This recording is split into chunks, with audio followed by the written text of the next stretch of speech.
Welcome back. I guess Indian gurus have been in vogue over recent years in the West. The Beatles introduced us to the Maharishi. The Orange people blindly followed the Bhagwan. But there have been others far more credible and far more respectable. My next guest is a Bombay lady whose following is growing around the world. She says that you have the power to deal positively with every problem, from con men to cancer. All you have to do is know how to tap into it, to tap into that power. Would you please welcome the lady acclaimed as India's greatest living saint, the mother of Sahaja Yoga, Sri Mataji. Welcome. I know it's welcome to Australia. I know that it's very difficult for anyone to sum up one's religion, but is it possible to say what is Sahaja Yoga? Sahaja. Saha means with, Ja is born with. This is born with you. Within us is the power which can give us the status of a spirit. We are not yet the spirit. We are at a human level. And in the evolutionary process, we have to now have the breakthrough to become the spirit. That's very essential and is absolutely eventually the all possible natural thing that has to happen. It should happen to all of us. And the time has come for you to get to that position where you become the spirit.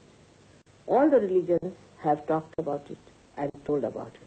But people have gone wrong in believing that artificially, if you say that you are baptized, or you have become a Brahmin, or you have become a priest, that you have become a spirit. It's not that. It's a happening that has to take place within ourselves, which is a living process, absolutely living process of the living divine force within ourselves.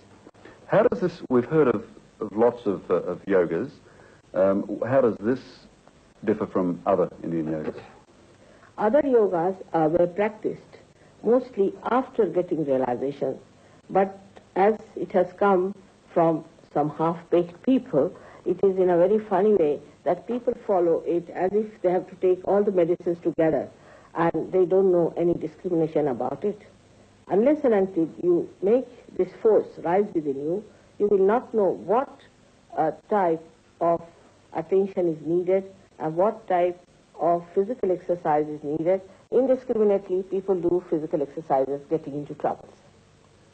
Now you speak of the force. Is it possible to say where does this force emanate from? This force is a residual power in our triangular bone called a sacrum. Sacrum. Sacrum. Okay. Now, the sacrum is word comes from Greece, and that means Greek people knew this was a sacred bone.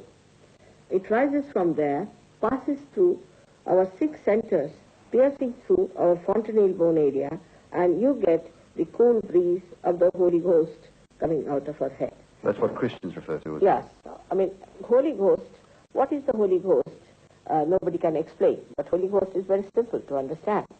This is the reflection of the Holy Ghost within us. Holy Ghost is the desire of God. God himself, what is the working of the desire? And the desire is that we all should become the spirit. And this desire is reflected in our triangular bone in 3.5 points. Is this the central nervous system? No, it is in the triangular bone. This is the fourth force within us. Okay.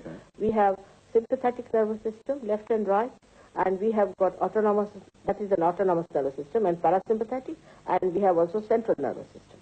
Now, this is the system which is not yet working. It is still in the triangular bone. When it rises, it gives you a new dimension of the spirit. It means the light of the spirit comes in our attention.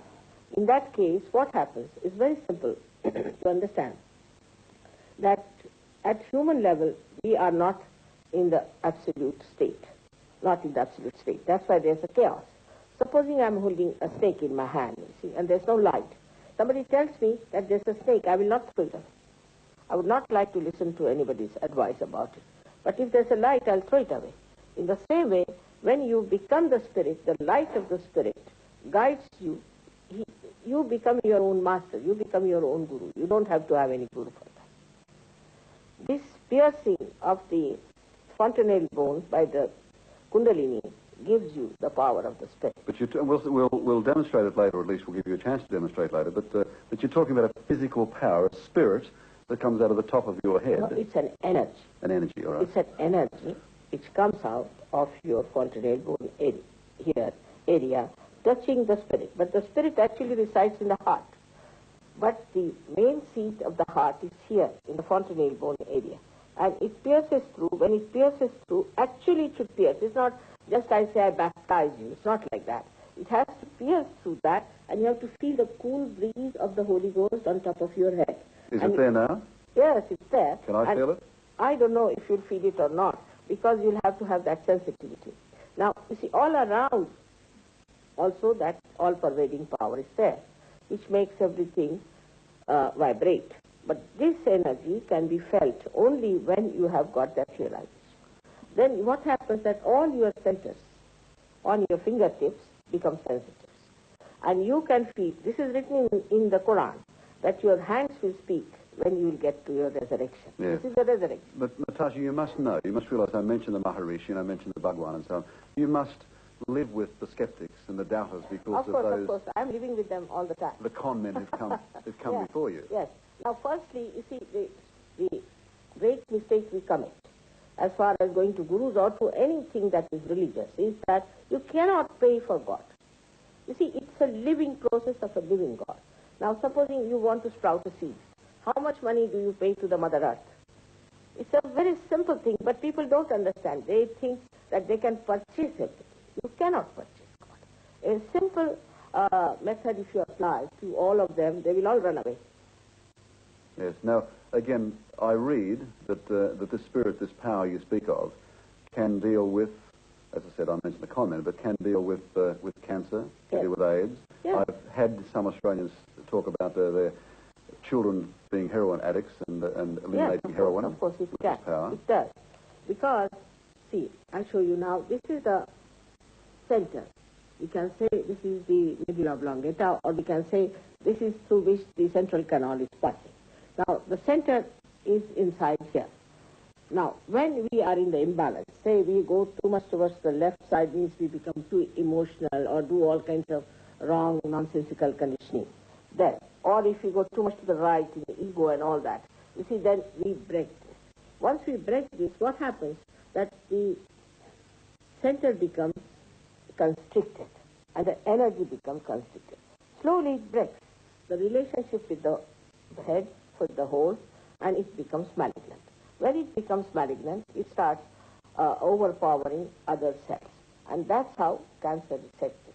Now, when the Kundalini rises, what she does, she enlightens this center. Yeah, first of all. She brings it back normal, and then she goes up there, pierces through, by which she does one great thing, is to make you in contact with the all-pervading power. And once that power starts flowing through you, you don't have to worry. You become absolutely peaceful. All your troubles are over. Practically, most of the troubles can be over once you are a spirit. All right. Well, it's very difficult to understand and understand it cold as I'm doing now. You've offered to give a demonstration with our audience. Yes, I think I'll try, but Would you it's like? a very short time, and they are all in a hurry, I think, to catch the buses or something. No, they've got tons of time. All right. Tons.